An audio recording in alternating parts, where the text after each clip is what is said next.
Its mission is never designed to succeed. If they were honest, they would tell us that. They'd tell us that with this many people dying, who cares about art?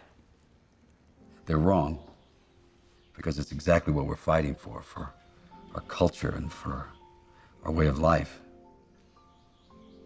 You can wipe out a generation of people, you can burn their homes to the ground, and somehow they'll still come back. But if you destroy their achievements and their history, then it's like they never existed. It feels like no matter where I turn, I'm reminded of America's unhealthy obsession with and worship of soldiers. It's a bipartisan affliction where soldiers are deemed heroes and freedom protectors, regardless of the justness of a war or the role they played in it, and support the troops easily becomes support the war.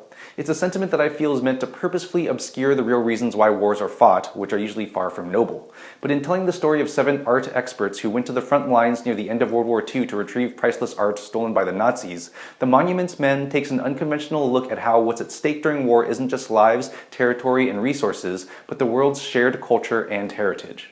As the Nazis made their way across Europe, they stole millions of pieces of priceless art from private collections, museums, and historical sites. But this was no random looting. It was part of Hitler's plan to someday house the world's greatest art in a museum in his hometown as a testament to his love of art and his thwarted artistic ambitions. Eventually realizing what was at stake, the US government created the Monuments, Fine Arts, and Archives Group, a team of artists, art historians, architects, and museum curators tasked with finding and protecting valuable art so it could be returned to its rightful owners. A mission that became even more urgent when it was learned that Russian soldiers would be allowed to keep any art they found as reparations, and that Hitler had ordered his troops to destroy all the artwork if he was killed or Germany lost the war. In the film, the leader of the group is Frank Stokes, an art historian and World War I veteran played by George Clooney, who also directed and co-wrote the film's screenplay. The other Monuments Men are played by Matt Damon, Bill Murray, John Goodman, Bob Balaban, John Dujardin, and Hugh Bonneville as men well past recruitment age and fitness, who are given the opportunity to use their knowledge to protect and preserve something bigger and more important than themselves. Kate Blanchett plays the curator of a French museum, who's instrumental in helping the Monuments Men track down the stolen art, with Dimitri Leonidis rounding out the cast as a young soldier who accompanies the team as a driver and translator.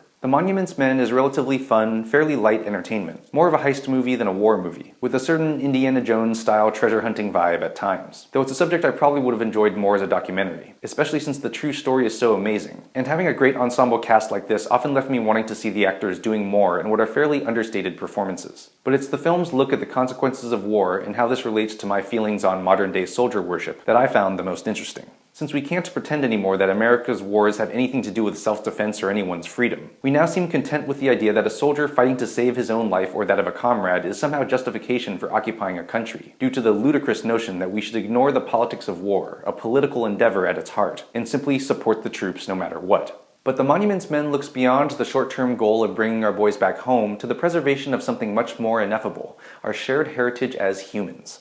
When the US allowed the Baghdad Museum to be looted during the 2003 Iraq invasion, it wasn't just the Iraqis, but the whole world who lost those surviving artifacts from the cradle of civilization, and with them, priceless history of what humans were like back then, which helps us better understand who we are now.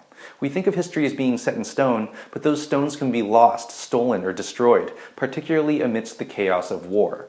Instead of thinking only of our soldiers and which country wins, we should think more about what all of us might lose any time and any place war is waged. I'm Jonathan Kim, and this is a ReThink Review.